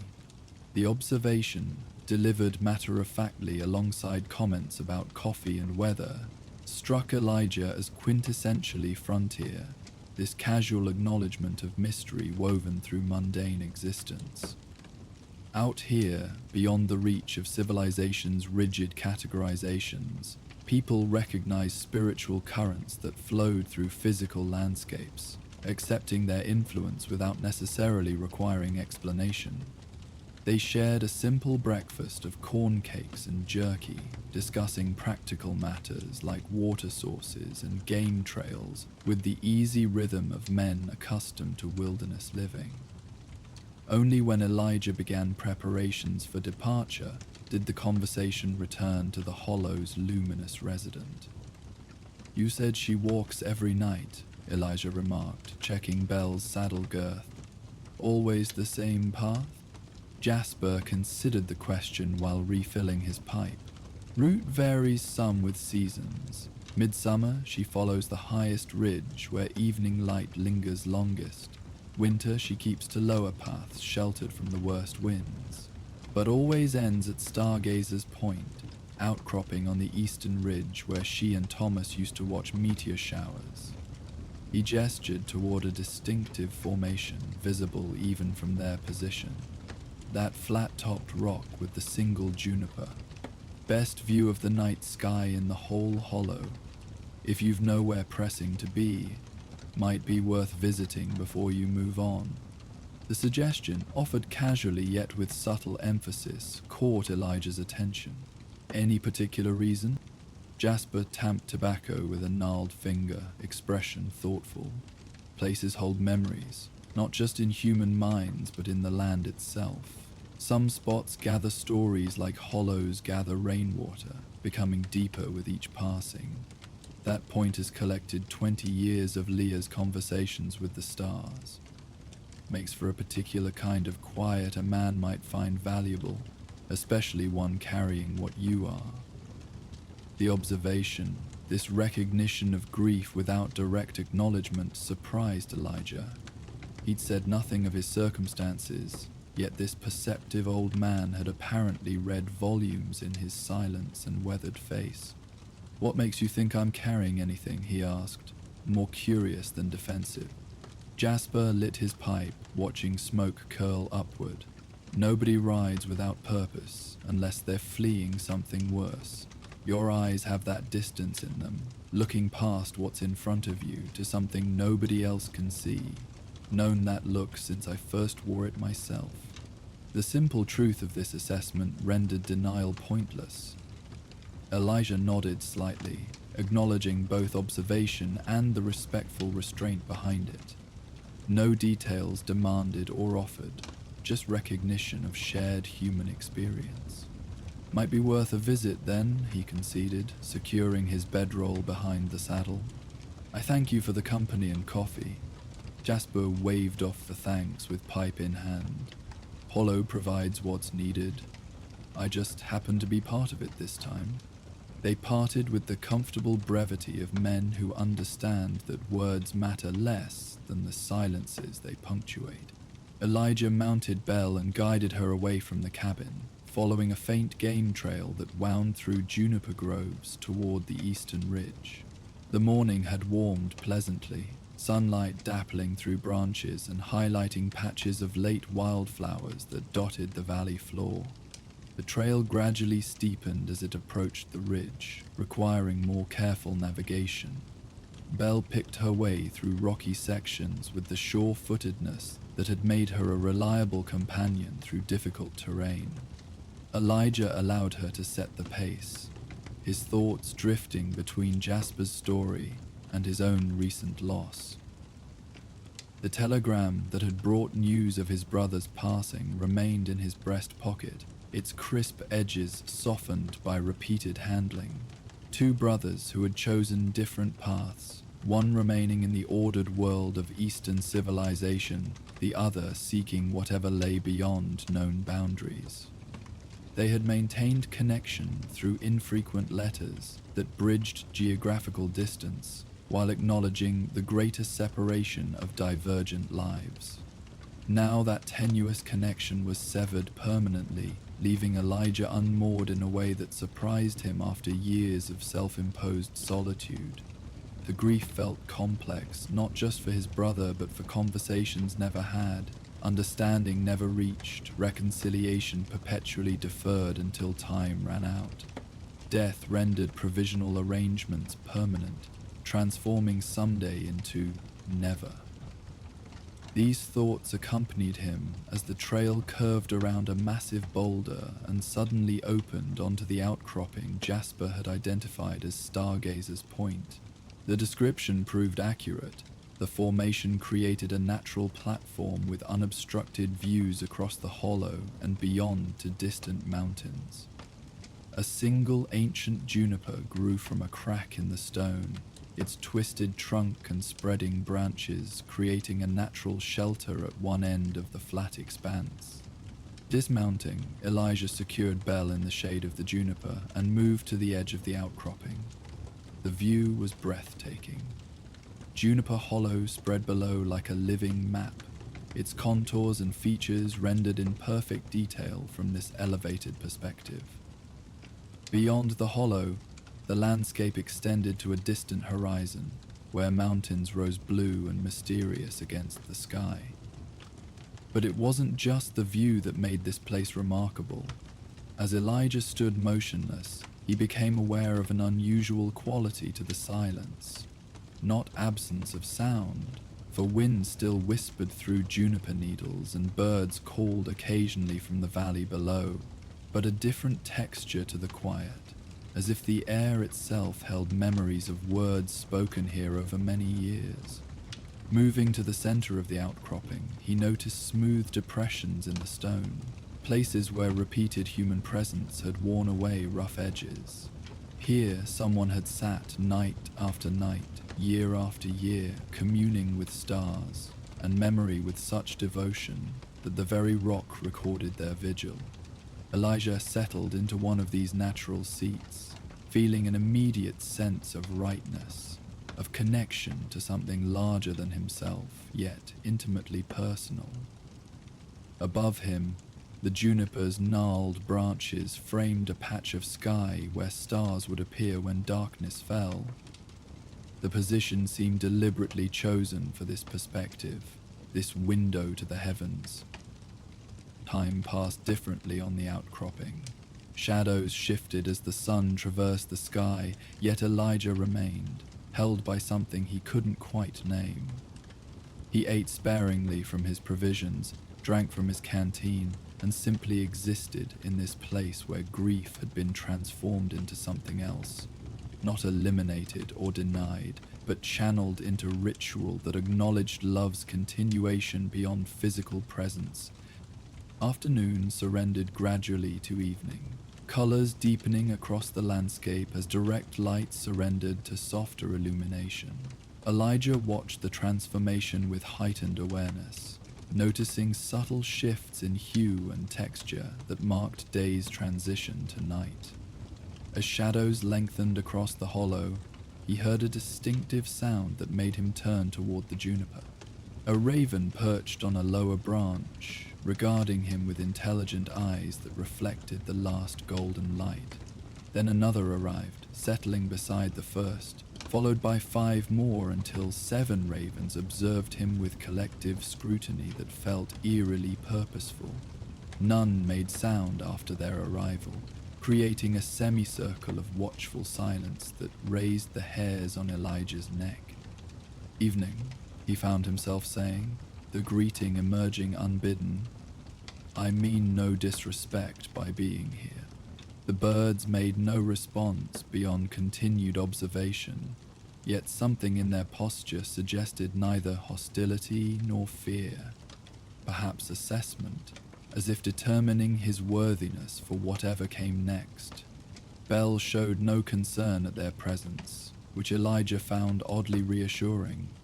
As true darkness began claiming the hollow, the ravens departed as mysteriously as they had arrived, launching into flight with synchronized movement that carried them toward the western ridge. Their departure coincided with the first stars appearing overhead, pinpricks of light against deepening blue that gradually transformed to black. Elijah remained seated on the outcropping, watching constellations emerge with patient clarity until the full panorama of night sky revealed itself above Juniper Hollow. The Milky Way formed a luminous river across the heavens, countless stars creating patterns that human minds had named and storied since time immemorial. In their presence, individual concerns seemed simultaneously acknowledged and proportioned, significant within a human life, yet humble within cosmic scale. How long he sat absorbing this perspective, Elijah couldn't later say. Time measured by heartbeats and breaths, rather than minutes or hours. What broke his reverie was awareness of soft light approaching along the ridge, not the harsh intrusion of lantern or torch, but gentle illumination that moved with human rhythm. The Starlight Widow was making her nightly journey. Elijah remained motionless, uncertain whether to withdraw or stay as the glowing figure drew nearer. Leaving now would draw attention through movement. Remaining might constitute intrusion into private ritual. Before he could decide, the choice became moot. The luminous form had clearly seen him, yet continued her measured approach without hesitation. As she drew closer, Elijah could discern details invisible during his distant sighting the previous evening. Leah Blackwell appeared simultaneously substantial and ethereal. A woman of perhaps 50, whose physical features remained discernible despite the soft radiance that enveloped her. Grey-streaked hair hung loose around shoulders draped in a shawl that seemed woven from starlight itself. Her face, lined with both age and sorrow, possessed a serene quality that transcended ordinary human expression. Most striking were her eyes, dark as night sky between stars, yet reflecting pinpoints of light that mirrored the heavens above. They observed Elijah with neither surprise nor concern, as if finding a stranger at her destination was merely another variation in endless nights of celestial communion. She approached until standing at the outcropping's edge, close enough that Elijah could have extended his hand to touch her, though something told him such contact might be unwise for reasons beyond simple propriety. The radiance surrounding her cast soft illumination across the stone surface, creating a pool of gentle light that surrounded them both. "You're sitting in Thomas's place," she observed, her voice unexpectedly ordinary despite her extraordinary appearance. No spectral whisper or ethereal tone, but the straightforward speech of a frontier woman, shaped by practical concerns and direct living.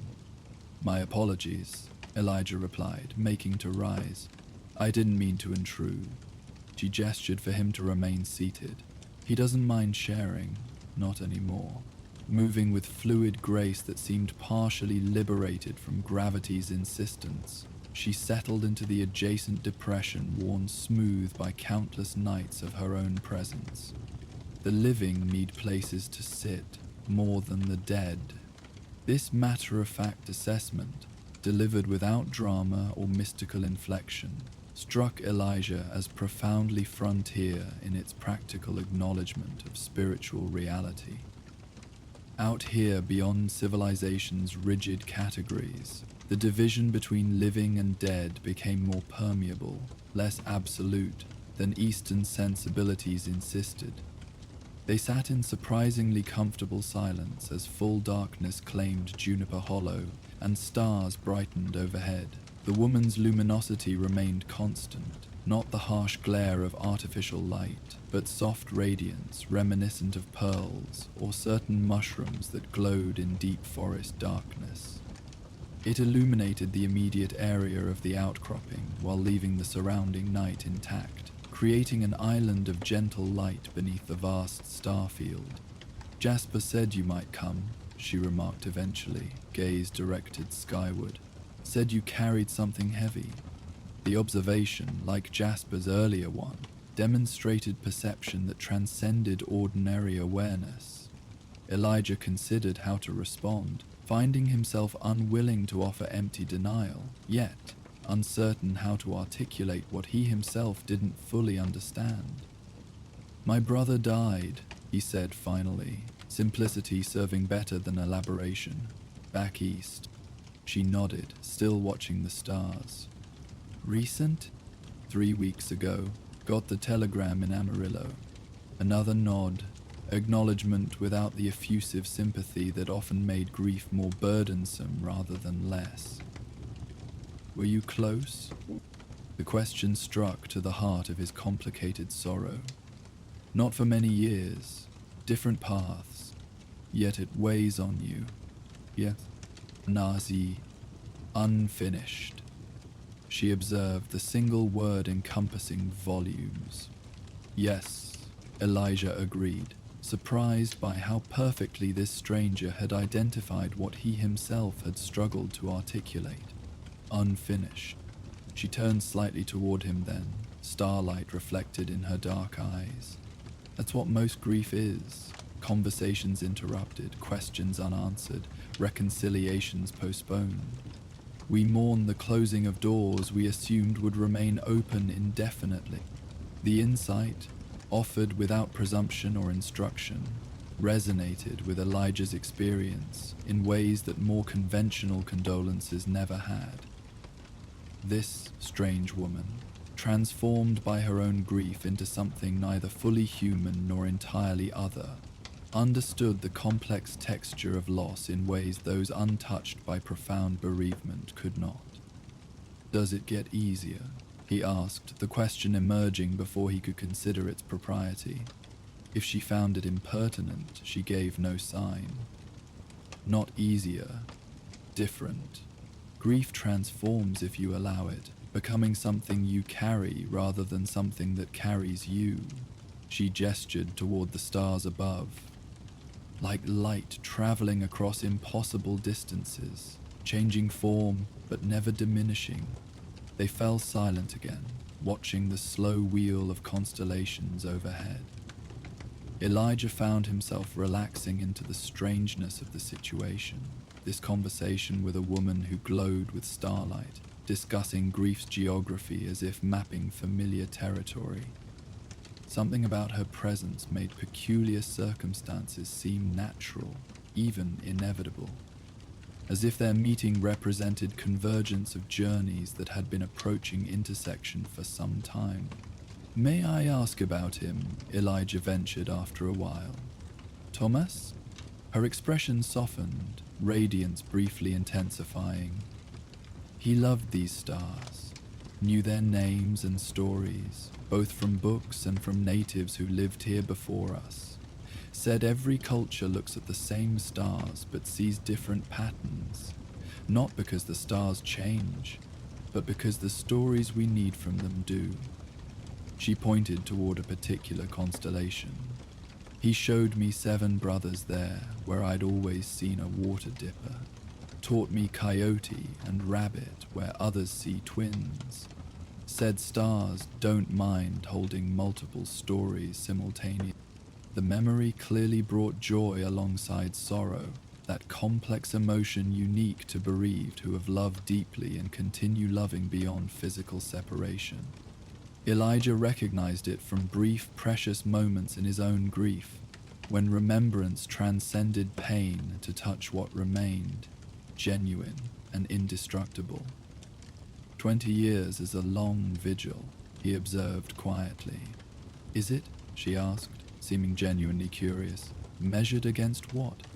"Stars burn for billions of years. Some trees in these mountains were seedlings when Rome fell. 20 years is nothing to them."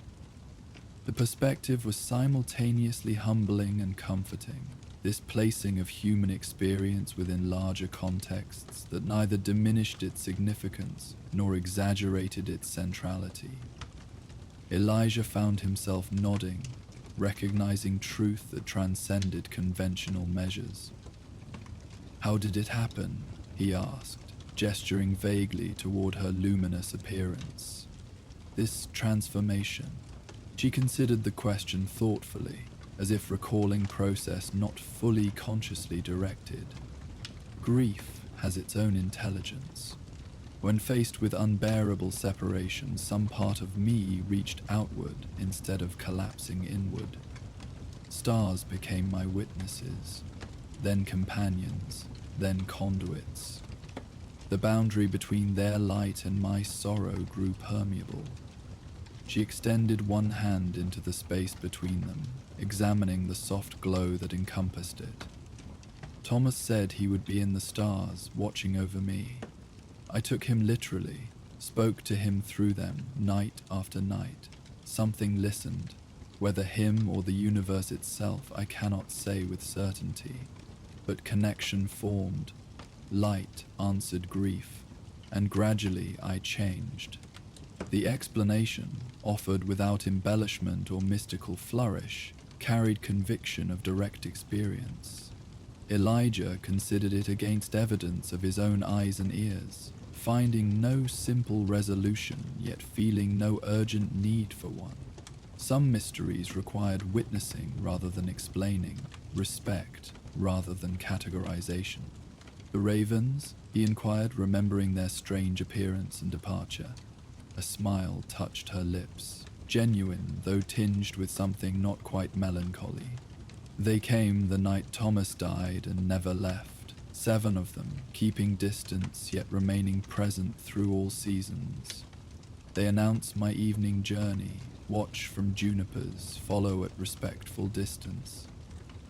We've developed understanding over years." She glanced toward the hollow below, where darkness concealed the valley's details. "Everything here has adjusted to accommodate what I've become. Jasper with his quiet acceptance, ravens with their watchful presence, even juniper trees that seem to bend slightly when I pass. The hollow holds me as I hold my grief, neither surrendering to it nor rejecting it, but transforming alongside it." This integration of personal experience with landscape struck Elijah as profound truth, often overlooked by those who viewed wilderness as merely scenery or obstacle. The hollow had become extension of Leah's journey, just as she had become element of its existence, reciprocal relationship that honored both human experience and nature's autonomy. Their conversation lapsed into companionable silence as night deepened around the illuminated outcroppings. Stars continued their stately procession overhead, constellations rising and setting with mathematical precision, yet somehow maintaining individual relationship with the woman who addressed them so faithfully. Occasionally she would gesture towards specific formations, murmuring words too quiet for Elijah to discern, private communications in ongoing dialogue with the heaven. He should have felt intrusive witnessing such intimate communion, yet something about her manner made clear that his presence was accepted, even welcomed within this nightly ritual. Perhaps sharing grief, however briefly and incompletely, created connection that transcended ordinary social boundaries. "Your brother," she said eventually, returning attention to their interrupted conversation. "What would you tell him if doors remained open?"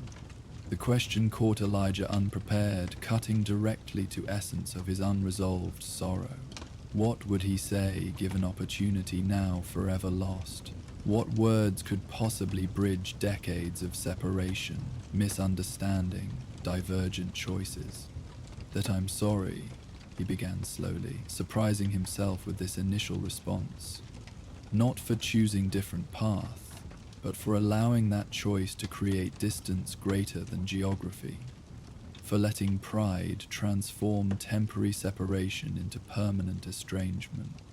The admission emerged more easily in this strange context, speaking under stars with luminous woman who understood grief's landscape intimately, than it might have in conventional circumstances.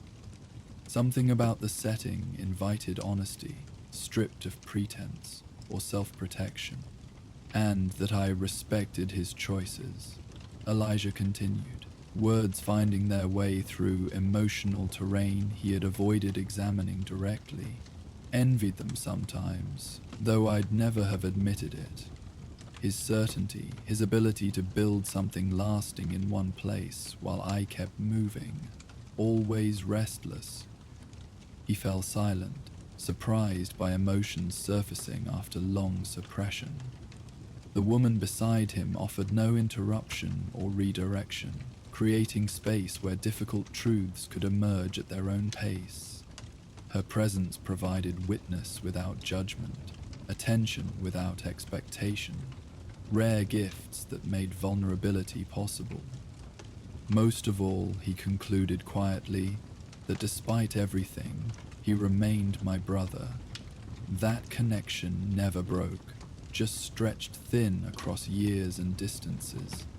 I carried him with me through every wilderness, just as he kept space for me in the life I chose to leave. As these words found voice, Elijah experienced subtle shift within, not dramatic resolution or cathartic release, but incremental reorientation, as if naming these truths aloud adjusted internal landscape to accommodate them more honestly. Grief remained, yet its texture changed slightly, becoming more integrated, less jagged-edged. The woman nodded slowly, understanding evidenced in expression rather than words. After a moment's silence, she spoke with gentle directness that honored his disclosure.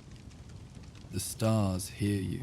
Whether your brother does remains mystery beyond my knowing, but speaking truth always matters. even when intended recipient cannot respond directly.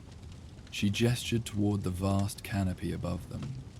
These stars received light from other stars across distances so vast, human minds cannot truly comprehend them. Messages travel despite space, time, intervening darkness. Perhaps grief works similarly, finding ways to bridge separations that appear absolute to limited perception. The perspective offered neither false comfort nor spiritual certainty, yet Elijah found it strangely reassuring, this placing of human experience within cosmic context, where impossibilities routinely occurred, where light traversed darkness without diminishment, where connections remained despite apparent separation. "Thank you," he said simply, words inadequate yet sincerely offered. She acknowledged his gratitude with slight inclination of her head, luminosity briefly intensifying. "The hollow provides what's needed. I'm merely part of how it responds." The phrasing echoed Jasper's earlier remark, suggesting shared understanding of the hollow's peculiar nature, its ability to provide encounters precisely calibrated to travelers' unstated needs. They remained on the outcropping as night deepened further, stars achieving maximum brilliance against the black velvet backdrop of true darkness. Elijah found himself drifting in peculiar state between wakefulness and dreaming, thoughts acquiring fluid quality while awareness of surroundings remained intact. The woman's luminous presence created atmosphere that seemed to thin boundaries between ordinary consciousness and something more expansive. "You should sleep," she said eventually, noticing his struggle against encroaching drowsiness. "The stone holds warmth from day's sun. You'll be comfortable here." The suggestion would have seemed bizarre in other circumstances, sleeping on exposed outcroppings beside mysterious glowing woman, yet felt entirely reasonable within context they had established. Elijah nodded, surprising himself with ready acceptance of arrangement that defied conventional caution. "What about you?" he asked, practical concern surfacing despite unusual situation. A smile held gentle amusement. "I keep different hours now. Will continue my conversation with the stars while you rest." Ranging his bedroll on smooth stone warmed by day's heat, Elijah settled into position that allowed comfortable observation of star-filled sky. The woman remained seated nearby, her soft radiance providing subtle illumination that somehow enhanced rather than diminished night's beauty. As his eyes grew heavy, her voice reached him, murmuring words addressed to stars rather than him, yet creating soothing backdrop that eased transition towards sleep. His dreams that night possessed unusual clarity and coherence, not fragmented images or disjointed scenarios typical of ordinary sleep, but continuous narrative that felt simultaneously personal and universal. He walked through landscapes both familiar and unknown, accompanied by presence neither fully human nor entirely other. Stars featured prominently, not as distant celestial objects, but active participants in unfolding story, their light forming pathways and messages across dream terrain. When Elijah woke, dawn had just begun painting eastern horizon with pale watercolor strokes of pink and gold. He lay motionless for moments, allowing transition from remarkable dreams to waking reality. The stone beneath him retained surprising warmth despite night hours, creating a cocoon of comfort that made immediate movement unnecessary. The woman, Leah Blackwell, the Starlight Widow, was gone. No trace remained of her luminous presence, no physical evidence that might confirm extraordinary encounter to skeptical mind. Yet alteration within Elijah himself provided confirmation beyond material proof. Subtle recalibration of grief's position within emotional landscape, shift from cutting edge to something still present but differently integrated. Sitting up, he surveyed Juniper Hollow spread below in early morning light. The valley possessed remarkable beauty even by frontier standards.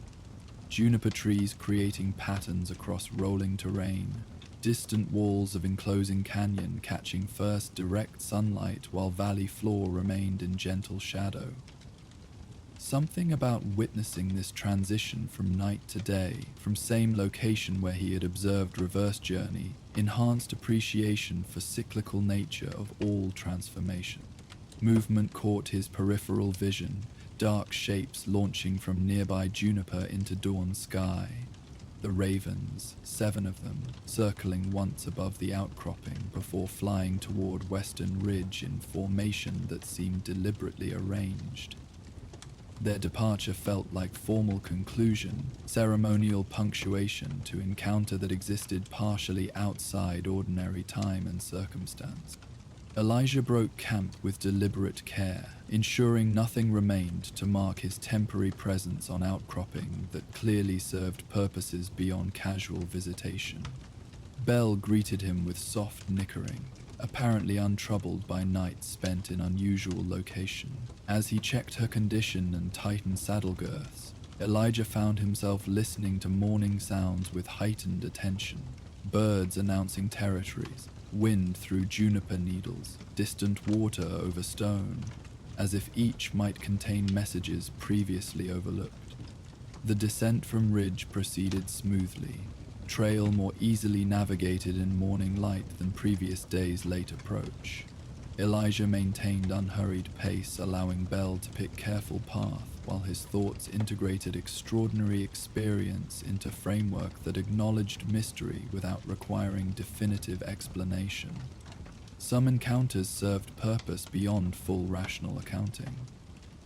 Jasper's cabin appeared much as he had left it, morning smoke rising from stone chimney to disperse in clear air. The old man sat on his porch, pipe already lit despite early hour, watching Elijah's approach with expression suggesting neither surprise nor particular curiosity about his return. "Coffee's hot," he called as Elijah dismounted. "Figured you might appreciate some before heading out." The simple offer contained no probing questions about nights spent on outcropping, no fishing for confirmation of extraordinary encounter that Jasper likely anticipated based on previous experience with visitors to Stargazer's Point. This restraint, this respect for privacy of transformative experiences, struck Elijah as quintessentially frontier in its understated acknowledgement that some journeys belonged primarily to those who undertook them. "Much obliged," he replied, securing Belle before joining Jasper on rough-hewn porch. They shared coffee and simple breakfast in companionable silence, broken occasionally by practical observations about weather and trail conditions. Only as Elijah prepared for departure did Jasper finally make indirect reference to previous night's events. "Hollow treats everyone differently," the old man remarked, tamping tobacco into his pipe. "Provides what's needed, not always what's expected." Elijah nodded, recognizing truth in observation that applied beyond immediate circumstances to life's broader journey. Seems that way with most worthwhile places. "Appreciate your hospitality. Passing through again, stop by," Jasper offered, lighting his pipe with practiced motion. "Coffee pot's usually on." The invitation, like everything about their brief acquaintance, balanced genuine welcome against recognition of transient nature of frontier relationships. They had shared significant intersection, without presumption of continued connection, honoring both encounters' value and its natural conclusion. Mounted on Belle with provisions replenished from Jasper's modest stores, Elijah paused before departing, gaze drawn toward eastern ridge where outcropping remained visible from valley floor. Sunlight now illuminated Stargazer's Point fully, transforming night's mysterious venue into daytime landmark that appeared ordinary yet retained memory of extraordinary experiences. "The stars hold multiple stories simultaneously," he said, quoting Leah's description of Thomas's perspective, different patterns depending on what we need from them. Jasper nodded, understanding reference without requiring elaboration. Wise view applies to more than just stars. With brief farewell gesture, Elijah guided Belle toward trail leading out of Juniper Hollow. The path wound through stands of ancient junipers, whose twisted forms seemed to acknowledge his passage with subtle shifting that might have been merely wind through branches. As valley entrance approached, he turned once in saddle for final backward glance at landscape that had briefly hosted unexpectedly consequential portion of his journey. Juniper Hollow spread beneath morning sun, beautiful by conventional measures, yet containing depths beyond visual appreciation.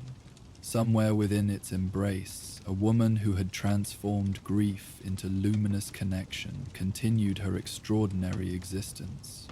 On ridge-top outcropping, where stars revealed multiple stories awaited future visitors, whose needs might align with its particular offerings. Near Valley Center, old man who had witnessed decades of intersections between ordinary and extraordinary, tended his simple life with quiet wisdom. Turning forward again, Elijah continued toward wider world beyond canyon walls, carrying altered relationship with his own grief alongside new awareness of mysterious currents flowing beneath visible landscape. The telegram remained in his breast pocket, physical reminder of brother's passing that had initiated journey without destination, yet its emotional weight had subtly shifted, still present but differently integrated within broader context.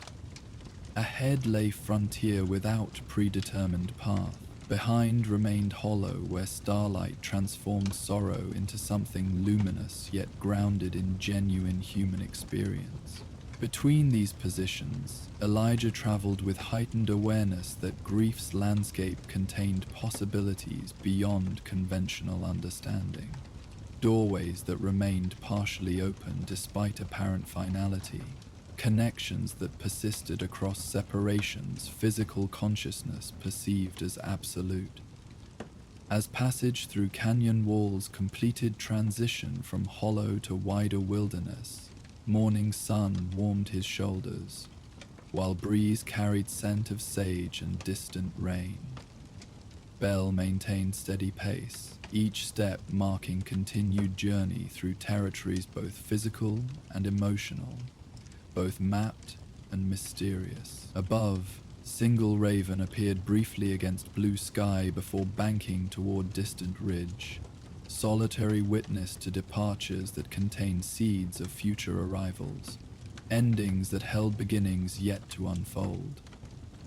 Elijah Morgan rode westward, carrying altered grief alongside new appreciation for transformative possibilities present, even within experiences of profound loss.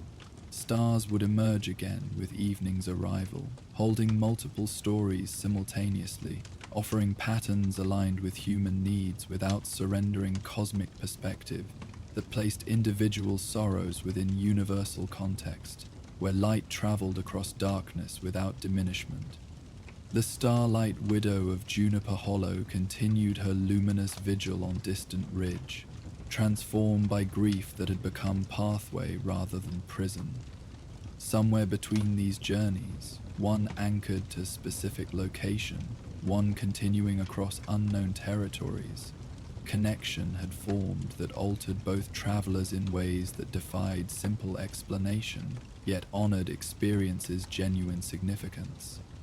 As distance gradually claimed Juniper Hollow's visible features, something of its essence remained with the departing rider, not as burden carried, but as perspective integrated, not as story concluded, but as chapter within continuing narrative, where endings and beginnings revealed themselves as different interpretations of same transitional moments, different patterns discerned among unchanging stars. And so, partner, as our tale rides off into the sunset, it's time for you to rest your weary bones beneath the endless prairie sky.